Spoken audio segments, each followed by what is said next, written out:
pozdrav vsem skupaj. Če je bilo prej govora o tem, da ni nikogar iz Ministrstva za gospodarstvo, kar je žalostno, ne rečem, da sem saj jaz član odbora za gospodarstvo v državnem zboru in saj eden predstavnik gospodarstva iz institucije državne je tukaj. Je pa vsekakor žalostno in kaže na to, kakšen odnos imamo v Sloveniji do sodelovanja in pa medsebojnega oblikovanja idej. Ekonomija delitve, coworking, crowdfunding, crowdsourcing, crowdinvesting in pa seveda tudi socialno podjetništvo in pa družbene inovacije so v svetu in Evropi že nekaj časa dejstvo. Jaz jim pravim najlažje neke novi ekonomski modeli. Slišali smo, da se različne vlade resno s tem ukvarjajo. Ukvarja se Evropska komisija. Francija ima ministrstvo, če sem prav razumel, o socialni ekonomiji. Videli smo Nobelovega nagrajenca. Na fakultetah se odpirajo programi o socialnem podjetništvu in to na elitnih fakultetah, ne na katerih koli. Mi pa ceplamo na mestu, nažalost. Resnično ceplamo na mestu in to me žalosti, glede na to, da se z novimi ekonomskimi modeli srečujem že vsaj svojih 6-7 let, da verjamem v njih, da sem believer, lahko rečem, ampak da sem imel izredno velika pričakovanja, ko sem pred 7 meseci stopil v državni zbor, ampak razen nekaterih posameznikov, moje predhodnice tukaj, TD socialnega foruma, ni tistih believerjev, ki bi resnično verjeli in resnično ukrepali. Te novi ekonomski modeli so predvsem blizu mladim, to smo slišali. In v tej fazi, te dni, je v javni razpravi program Jamstvo za mlade. Eno od sporočil te konference bi vsekakor moralo biti, da se v program Jamstva za mlade zelo močno upne socialno podjetništvo.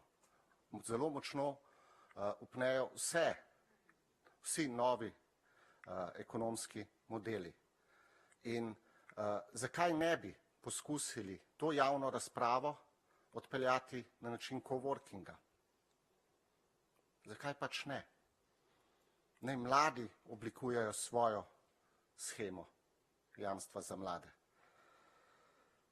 In Slovenija, kar je žalostno, je kljub svoji majhnosti in ta majhnost je zame prednost, dejansko kot neka velika letalonosilka, ki se zelo težko obrača na neke izzive okolja oziroma na neke stvari, ki se v okolju dogajajo. In enako je tukaj s socialnim podjetništvom. In enako je na primer danes s tem, ko lahko vsaj enkrat na teden preberemo o uspešnem slovenskem projektu, ki je uspel na platformi množičnega financiranja, ki so ga skreirali mladi preko coworkinga, ki dobivajo zagonski denar in ko poskušaš določene uradnike, strokovnjake znotraj ministrstev navdušiti nad tem, da je treba zakonodajo prilagoditi množičnemu financiranju, naletiš na to, da jim je treba šele razložiti, kaj množično financiranje je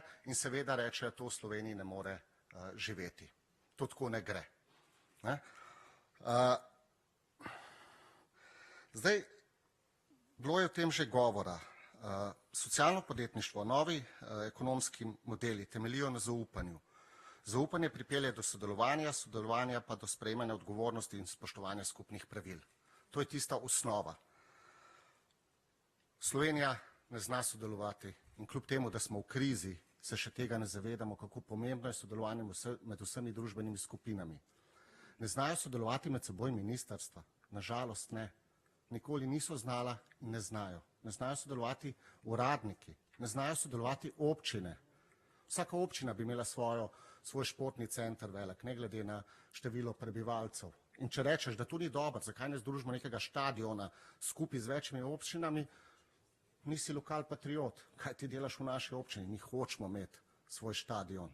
kako ga bomo vzdrževali, ki bomo ta sredstva dobivali, to se nobeden takrat ne vpraša. Pa da ne bom predolg, bom kar preskočil par stvari.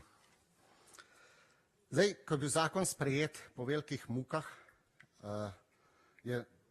se je pojavilo neko upanje. In takrat smo imeli prvo priložnost, da vzpostavimo podporno okolje za socialno podjetništvo. Imeli smo voljo in imeli smo energijo, tako v parlamentu, tako v vladi, tako v neki ozki javnosti.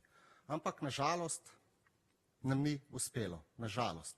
Ne, da nam ni v celoti uspelo, ampak ne tako, kot sta si predlagatelja zakona to takrat predstavljala. Danes imamo ponovno priložnost. Zakaj? Pripravlja se operativni program 2014-2020, naslednja finančna perspektiva. Slovenija jo bo podpisala nekje v začetku naslednjega leta, mogoče marca, aprila. In v to finančno perspektivo je potrebno umestiti vse nove ekonomske modele, vključno s socialnim podjetništvom. Pod svojim poglavjem. To je tista zadnja priložnost, da država resnično da priznanje in reče, socialno podjetništvo in novi ekonomski modeli so sestavni del industrijske politike Republike Slovenije. Če tega ne bomo naredili, če tega nismo zmožni narediti, potem ne vem, kaj sploh še delamo s to državo. Resnično. In to je težko, da boste vedeli. Tisti, ki smo to že poskušali, naletimo na zid in še en zid in še en zid. Tudi če politika že popusti, naletimo na neznanje tistih, ki bi morali na tem področju kaj vedeti. Veste, ko sem se pripravljal na to konferenco, sem govoril z enim socialnim podjetnikom in mi je rekel, najbolj žalostno je to, da je Mondragon v času Jugoslavije prišel v Slovenijo proučevati naš sistem. Zakaj mi danes ne bi vrnili obiska in se kaj naučili od njih, oziroma se naučili tisto, kar smo nekoč že znali, samo da so oni to nadgradili. A ni to žalostno? In da danes rečemo, da to v Sloveniji ne more živeti. In tretje sporočilo, in to zadnjo sporočilo, predsedujoči, poleg jamstva za mlade, ki je treba vključiti socialno podjetništvo in nove ekonomske modele, poleg tega, da umestimo socialno podjetništvo in nove ekonomske modele v operativni program 2014-2020, je to, da se pod pokroviteljstvom vlade, danes sta bila dva predstavnika vlade tukaj, ki sta naklonjena socialnemu podjetništvu, mogoče celo pod pokroviteljstvom predsednice Republike Slovenije, vlade Republike Slovenije, ustanovi delovna skupina po vzoru nekaterih evropskih držav, predvsem Anglija ima rada task force skupine, ki se zelo strogo usmerijo v reševanje nekaterih stvari. Ampak ne mislim tiste skupine, ki se bo enkrat na mesec dobivala. Ampak naj se iz vseh ministrstv potegnejo uradniki, ki znajo gledati out of box. Naj se jim priključijo predstavniki civilne družbe in podjetij in naj delajo 2, 3, 4 mesece, da bodo pripravili to podporno okolje. Zakaj še ena skupina?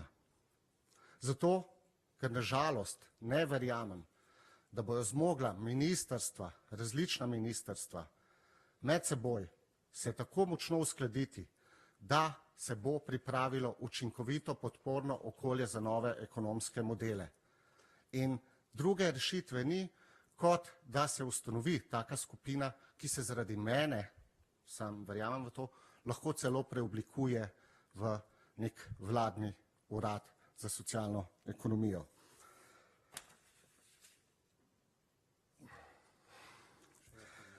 V bistvu s temle bi rad zaključil, da slišali smo, gospod Vajgl je povedal nekatere podatke, jaz ne sam dodam, da je energetskih kooperativ v ZDA, državi neoliberalizma, 1000, da imajo 47 000 zadružnih podjetij, 100 milijonov članov.